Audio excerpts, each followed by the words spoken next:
Students, आज हम लोग यहाँ पर chapter haloalkanes and haloarenes का वन शॉट रिवीजन देखेंगे। Haloalkanes and hello arenes.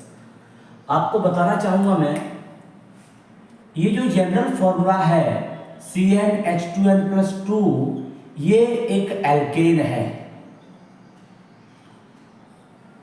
अगर आप एल्केन में से एक H कम कर देते हैं तो एल्काइल बन जाता है। एल्काइल -H करने पर एल्काइल बन जाएगा, एक H कम हो गया, CnH2n+1 बचेगा। इस एल्काइल को हम लोग R से रिप्रेजेंट कर देते हैं, R'। ये एल्काइल है और अगर इस एल्काइल पर हेलो ग्रुप आ जाए, हेलोजन, तो बन जाता है हेलो एल्केन। यहां जो RX आपके सामने है, इस RX को कॉमन नेम में पढ़ते हैं एल्काइल हैलाइड। एल्काइल हैलाइड, और इसका IUPAC नेम बनता है हेलो एल्केन। तो दो अलग अलग बातें आपके सामने हैं।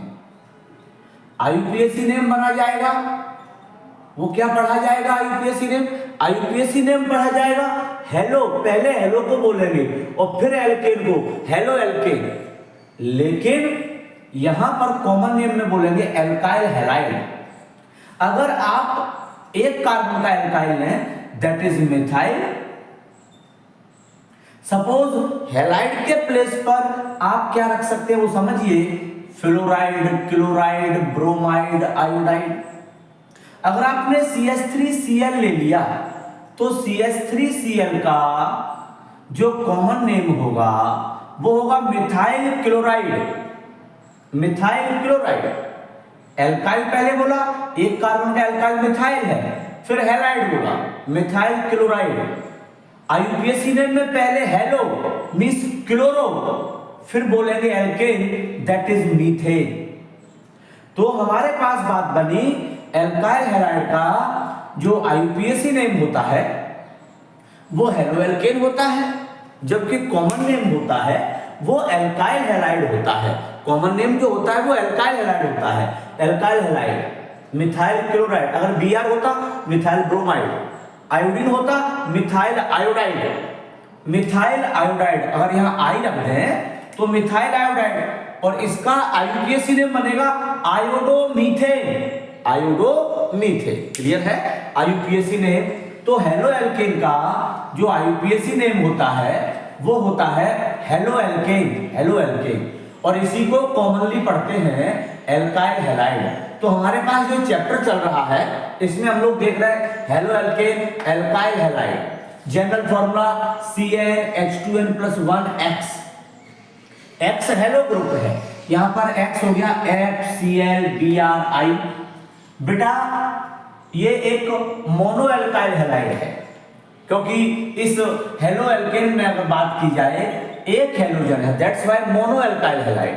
अगर दो हेलोजन होते तो डाई एल्काइल हैलाइड, अगर तीन हेलोजन होते तो ट्राई एल्काइल हैलाइड, ऐसे करके ट्राई। और अगर आप इस पर सभी के सभी H हटा दें तो CH4 टेट्रा और पॉली।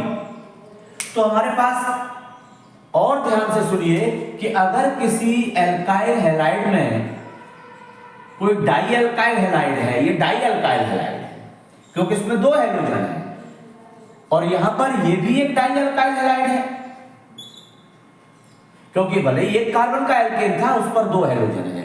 लेकिन जब दोनों हेलोजन एडजेसेंट कार्बन पर प्रेजेंट हैं तो ये डाई हैलाइड तो है, बट ये विस डाई हैलाइड है और विसिनल, विस और विसिनल।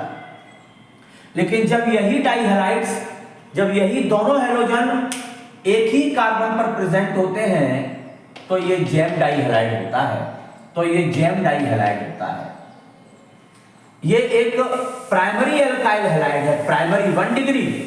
जिस कार्बन पर हेलोजन है, अगर वो कार्बन डायरेक्ट केवल एक कार्बन से जुड़ा है, यानी वो कार्बन 1 डिग्री है। ये कार्बन जब डायरेक्ट एक कार्बन से जुड़ा है तो 1 डिग्री कार्बन है। अगर ये कार्बन दो कार्बन से जुड़ा होता तो 2 डिग्री कार्बन होता। अगर ये कार्बन डायरेक्ट 3 कार्बन से जुड़ा होता तो ये 3 डिग्री कार्बन होता। तो ये 1 डिग्री अल्काइल हैलाइड है क्योंकि जिस कार्बन पर हैलोजन है वो एक कार्बन से जुड़ा हुआ है। ये 2 डिग्री अल्काइल हैलाइड है क्योंकि जिस कार्बन पर हैलोजन है वो 2 कार्बन से जुड़ा हुआ है। ये 3 डिग्री अल्काइल हैलाइड है क्योंकि जिस कार्बन पर हैलोजन प्रेजेंट है वो डायरेक्ट 3 कार्बन से जुड़ा हुआ है। बेटा मैंने अपने इन वीडियोस में एक सबसे नंबर 1 पर एक शॉर्ट डाला था फर्स्ट डे, जिसमें मैंने एलाइलिक, बेंजाइलिक और विनाइलिक इन हैलाइड्स को बताया है। तो आप इसी वीडियोस में जो डिफरेंट वीडियोस पड़े हुए हैं उनमें से आप इस पार्ट्स को देख सकते हैं। एक ऐसा शॉर्ट्स के फॉर्म में पड़ा हुआ एक शॉर्ट है तो देख लीजिएगा। दूसरी बात, अगर बेंजीन रिंग पर X है तो इसे हेलो एरीन बोलते हैं या एराइल हैलाइड। जब आप बेंजीन रिंग पर X मींस हेलो ग्रुप लेते हैं तो इसे एराइल हैलाइड पढ़ते हैं। एराइल हैलाइड, बेंजीन रिंग पर X ले लिया, इसे एराइल हैलाइड। इसको ऐसे भी लिख सकते हैं, एल्काइल पार्ट की जगह पर ये एराइल पार्ट है, एराइल हैलाइड। और hello arene, hello arene, hello arene. अगर आपने यहाँ पर Cl ले लिया तो क्लोरोबेंजीन, Br ले लिया तो ब्रोमोबेंजीन। बेटा इतने पार्ट को हम लोग फिनाइल भी पढ़ते हैं, पीएच, पीएच पर क्या लगा हुआ X, phenyl halide, aryl halide. IUPAC name का तरीका पढ़ा जाए तो पहले हेलो, क्लोरोबेंजीन, ब्रोमोबेंजीन। लेकिन जब आपने 2 क्लोरो रख दिए, डाइक्लोरोबेंजीन, बट दोनों क्लोरो कौन कौन सी पोजीशन पर है, 1 और 2 पर, तो 1,2 डाइक्लोरोबेंजीन, 1,3 अगर यहाँ Br रख दें 1,3 डाइब्रोमोबेंजीन। अगर आप 1 और 4 पे रख दें तो 1,4 टेट्राब्रोमोबेंजीन, 1,2 डाइक्लोरोबेंजीन, 1,3 डाइब्रोमोबेंजीन, 1,4 डाइब्रोमोबेंजीन। 1,2 को ऑर्थो पढ़ते हैं और 1,3 को मेटा। ये ऑर्थो डाइक्लोरोबेंजीन भी कहा जा सकता है। 1,2 ना कहो तो ऑर्थो, ऑर्थो डाइक्लोरोबेंजीन। 1,3 ना कहो तो मेटा डाइब्रोमोबेंजीन। 1,4 ना कहो तो para dibromobenzene. Ortho means 1,2, meta means 1,3 पर पोजीशन है और पैरा मींस 1,4 पर पोजीशन है, 1,4 पर पोजीशन है। बात को बड़े ध्यान से समझिएगा। तो आपके पास बेटा ये CHX3 इसे बोलते हैं हेलोफॉर्म, ये कॉमन नेम है हेलोफॉर्म। इसका आईयूपीएसी नेम बनेगा, आईयूपीएसी नेम में हेलो को पहले बताएंगे try hello methane, try hello methane. अब जनरली यहां पर X था तो हेलोफॉर्म है, अगर Cl होता तो क्लोरोफॉर्म, CHCl3 क्लोरोफॉर्म, CHBr3 को ब्रोमोफॉर्म कहते, CHI3 को आयोडोफॉर्म कहते। और अगर आप मीथेन के सभी H हटा दें, CCl4 कार्बन टेट्राक्लोराइड, ये CCl4 जो है वो कार्बन टेट्राक्लोराइड है, कार्बन टेट्राक्लोराइड है। इसको टेट्राक्लोरोमीथेन पढ़ेंगे as a IUPAC name. Common name होगा carbon tetrachloride, but IUPAC name होगा टेट्राक्लोरोमीथेन, टेट्राक्लोरोमीथेन। बेटा ऐसा हाइड्रोकार्बन लाइक ये तुम्हारे पास CH3 दैट इज C2H6 है, ये एक हाइड्रोकार्बन है। हेलो एल्केन भी किससे बने, हाइड्रोकार्बन से। जब आपने हाइड्रोकार्बन का H डिस्प्लेस कर दिया बाय हेलोजन तो ये जो सब्स्टिट्यूशन हुआ वो हेलो एल्केन को बनाया, हेलो एल्केन। अब बेटा हाइड्रोकार्बन मतलब एल्केन के अगर सभी हाइड्रोजन हेलो से सब्स्टिट्यूट कर दिए जाएं तो बनने वाला हाइड्रोकार्बन पर हेलो हाइड्रोकार्बन होता है। Fully halogenated hydrocarbon is known as per halo hydrocarbon. Fully halogenated hydrocarbon, ऐसा हाइड्रोकार्बन जो इथेन था उसके सभी H को हेलोजन के थ्रू सब्स्टिट्यूट कर दिया। Fully halogenated hydrocarbon is known as per halo hydrocarbon. बेटा जो एल्काइल हैलाइड्स हैं उनमें जो CX बॉन्ड है that is polar in nature, इसमें कार्बन के पास पार्शियली पॉजिटिव चार्ज है, हेलोजन के पास पार्शियली नेगेटिव चार्ज है, ये पोलर है। तो इसमें भी सपोज ये जो सी है वो किसी एल्काइल पार्ट का होगा, एक्स की जगह पर आई ले सकते हैं, BrClRf, सबसे ज्यादा रिएक्टिव Ri होगा। इधर से इधर जाने पर रिएक्टिविटी डिक्रीज होगी, मोर रिएक्टिव Ri होगा। उसका कारण है आई, जैसे फ्लोरीन डाउन द ग्रुप आते हैं तो साइज इंक्रीज होता है। जब हेलोजन का साइज बढ़ रहा है तो बॉन्ड लेंथ इंक्रीज होगी। बॉन्ड लेंथ जब R और I की बॉन्ड लेंथ ज्यादा होगी, क्योंकि I लार्जर इन साइज है, देन RBr की कम, Br जो है वो थोड़ा सा छोटा होगा, क्लोरीन और छोटा होगा, फ्लोरीन उससे छोटा होगा, तो ये साइज में बड़े हैं। तो Ri का रिएक्टिविटी ज्यादा है, हेलोजन एटम का साइज बड़ा है, साइज बड़ा होने से बॉन्ड लेंथ बड़ा है, बॉन्ड लेंथ ज्यादा होने से बॉन्ड को तोड़ने के लिए जो एनर्जी है, बॉन्ड एनर्जी वो कम लगेगी, ये मोर रिएक्टिव होगा। जो ऑर्डर है, जो रिएक्टिविटी ऑर्डर है वो डिक्रीज होता जाएगा, जो रिएक्टिविटी ऑर्डर है वो क्या होता जाएगा, डिक्रीज होता जाएगा रिएक्टिविटी। सिमिलरली यहाँ पर डाइपोल मूवमेंट, ये भी इंपॉर्टेंट बात है। वैसे यहाँ देखने में आपको लगेगा कि CH3F इधर होना चाहिए, फिर डाइपोल मूवमेंट, डाइपोल मूवमेंट होता क्या था, आपने पढ़ा था, dipole movement Q into D, charge into distance. तो यहां पर क्या है, CH3Cl का डाइपोल मूवमेंट CH3F से ज्यादा है, वैसे तो फिर डिक्रीज हो ही रहा है। वैसे आपके अकॉर्डिंग तो CH3F पहले होता, फिर CH3Cl, CH3Br, CH3I, but exceptionally यहां पर जो CH3Cl है उसका डाइपोल मूवमेंट ज्यादा है CH3F से, क्योंकि वहां पर बॉन्ड लेंथ ग्रेटर है। CH3Cl का बॉन्ड लेंथ CH3F के बॉन्ड लेंथ की कंपेयर में लार्जर है, तो इसीलिए इसका डाइपोल मूवमेंट ज्यादा होगा देन इसका, फिर तो वही ऑर्डर फॉलो हो रहा है। आप यहां ध्यान दीजिएगा कि ये बेंजाइल क्लोराइड नेचर आपको बताया गया। अब हमारे पास प्रिपरेशन मेथड, बात को बड़े ध्यान से समझिए। How can be prepare halo alkanes, एक एल्काइल हैलाइड या हेलो एल्केन्स को कैसे प्रिपेयर कर सकते हैं। एल्काइल हैलाइड या हेलो एल्केन को प्रिपेयर करने के लिए आप बोले एल्कोहल से प्रिपेयर कर सकते हैं। किसी भी एल्कोहल पर जब आप PCl5, PCl3, SOCl2, concentrated HCl and anhydrous ZnCl2, anhydrous ZnCl2, that is Lucas reagent और रेड फास्फोरस की प्रेजेंस में हेलोजन H2, जब आप किसी एल्कोहल पर इसमें से किसी की भी रिएक्शन कराएंगे तो एल्कोहल का जो OH है वो डिस्प्लेस होकर के हेलो पार्ट आ जाएगा, हेलो आ जाएगा। बट ये बात अलग है, जब PCl5 के साथ रिएक्ट होगा तो RCl बनेगा, PCl3 के साथ भी अगर ये रिएक्ट करेगा तो RCl बनेगा, SOCl2 के साथ रिएक्ट करेगा तब भी क्या बनेगा, RCl बनेगा, यहाँ भी RCl बनेगा। अगर आप हेलोजन ले रहे हैं तो RX बन जाएगा।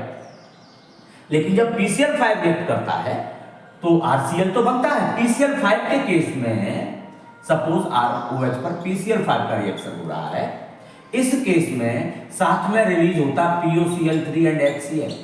लेकिन PCl3 अगर रिएक्ट करता तो साथ में रिलीज होता H3PO3, SOCl2 रिएक्ट करता तो साथ में रिलीज होता SO2 प्लस HCl।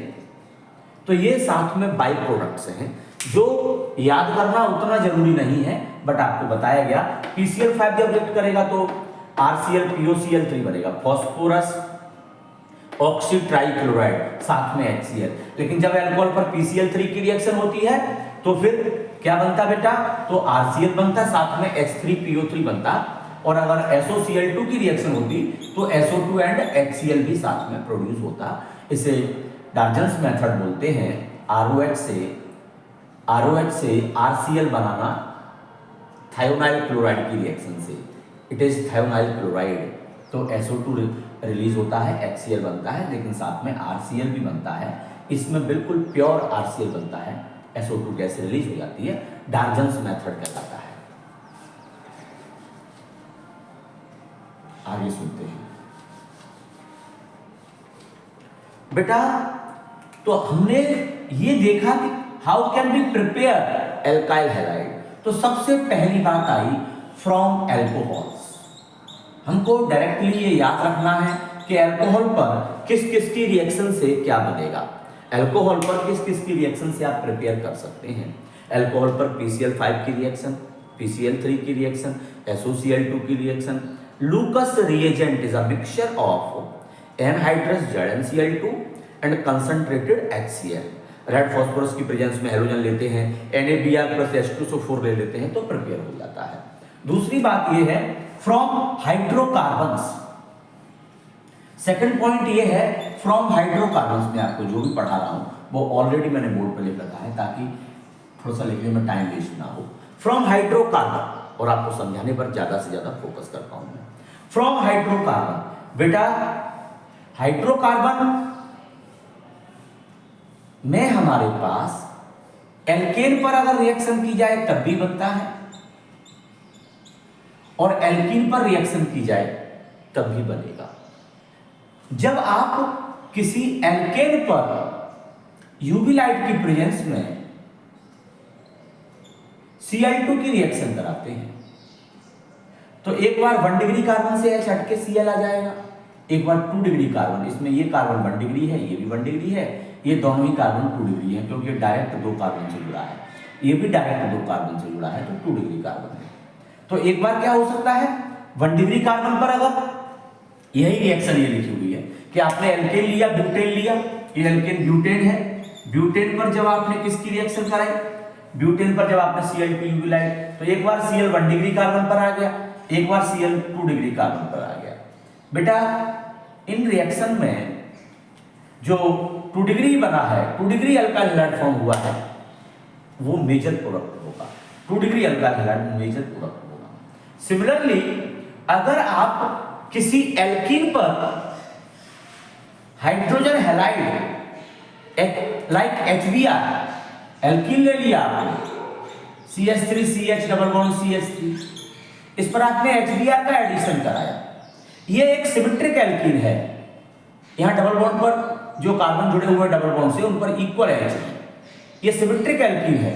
इस रिएक्शन में किसी भी एक कार्बन पर H चला जाएगा, किसी पर भी Br, ये सिमेट्रिक एल्कीन है और एल्काइल हैलाइड बन जाएगा। CH3 सपोज ये H यहां चला गया तो CH2, ये यहां पर Br आ गया तो CHBr और CH3, ये एक सिमेट्रिक एल्कीन पर हाइड्रोजन हैलाइड की रिएक्शन थी।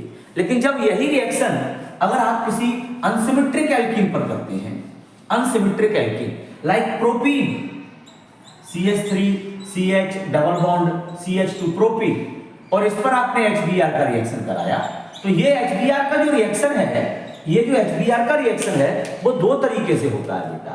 HBr का रिएक्शन कि केवल HBr है या HBr के साथ में पेरोक्साइड है, बात को समझिए। यहां पर मैं आपको 2 इंपॉर्टेंट रूल बता रहा हूं, Markovnikov-cops rule and anti Markovnikov-cops rule. तो पहले तो ये बात ध्यान रहे, मार्कोनी या एंटी मार्कोनी-कॉप्स रूल हमेशा अनसिमेट्रिक एल्कीन पर लगेगा।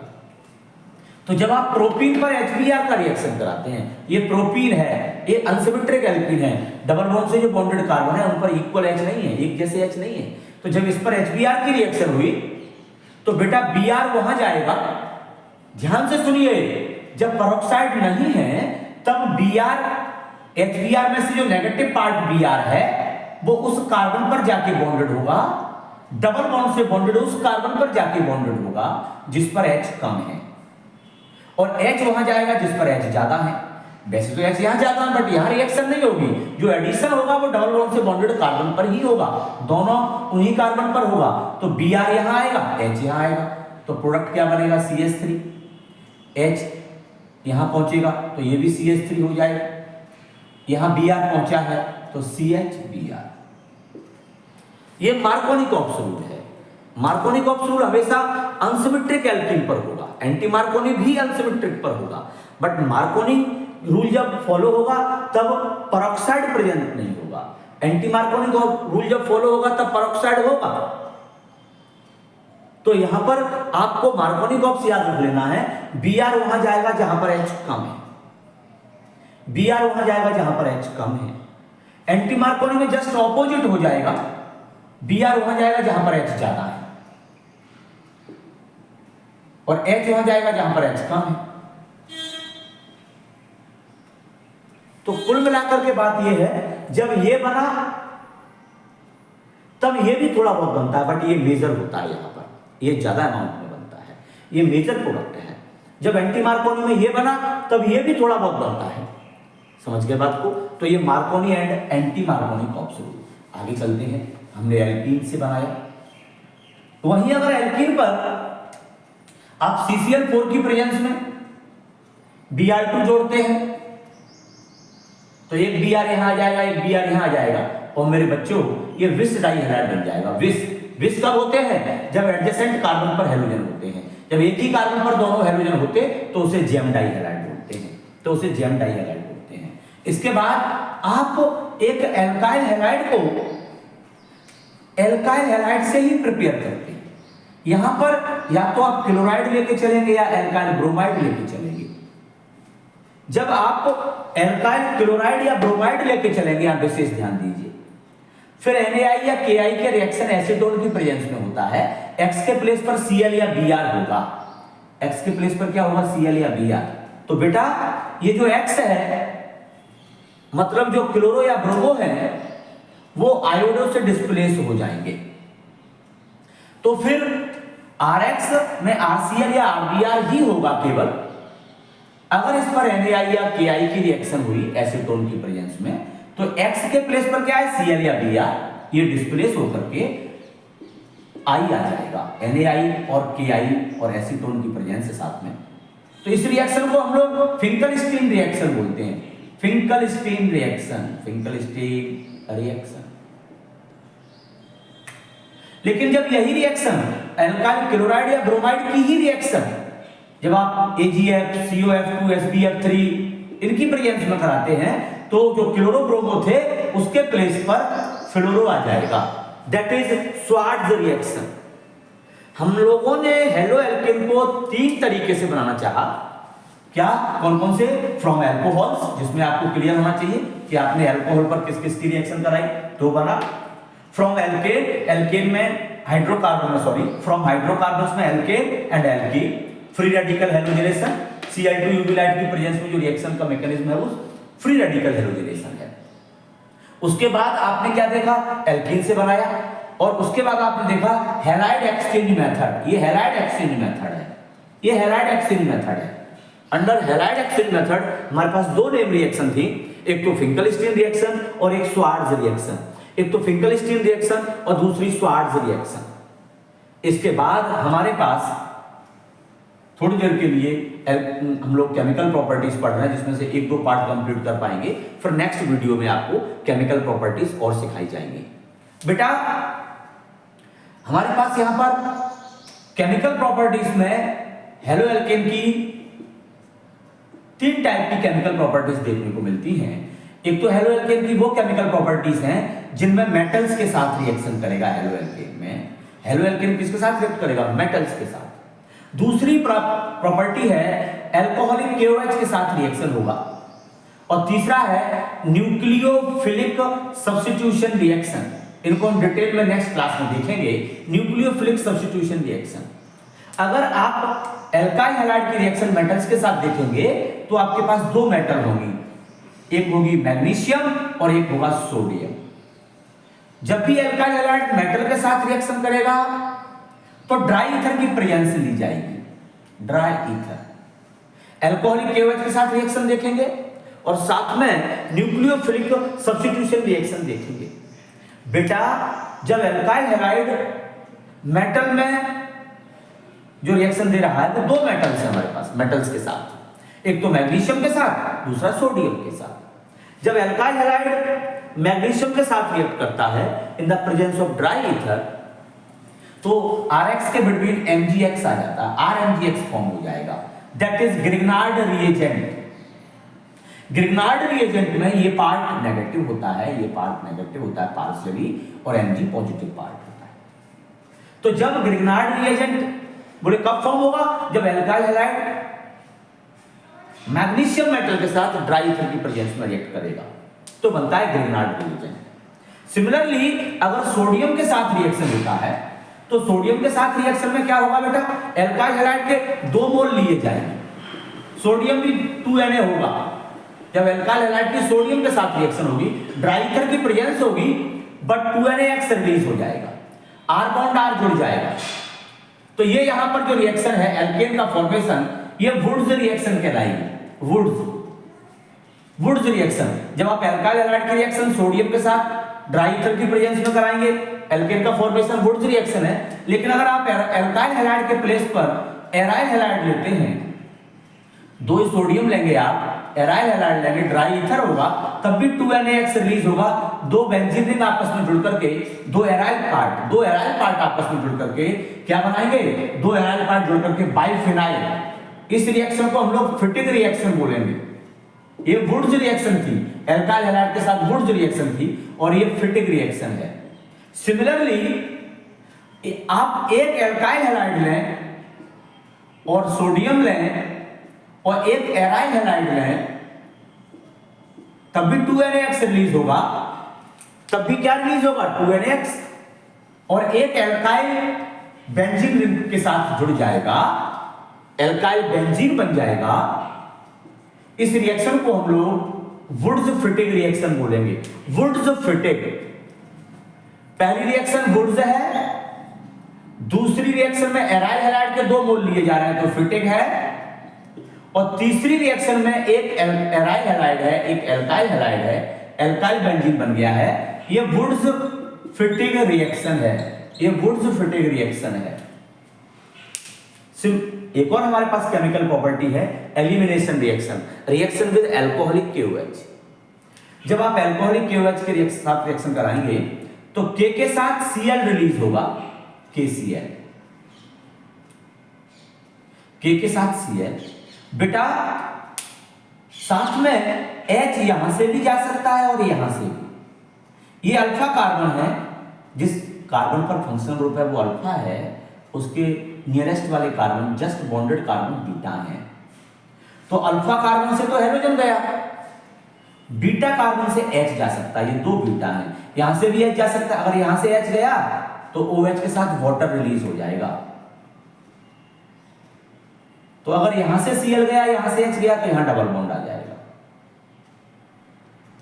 और यहां से Cl गया, यहां से H गया, तो डबल बॉन्ड यहां आ जाएगा। ये ब्यूट-1इन होगा, ये ब्यूट-2इन होगा।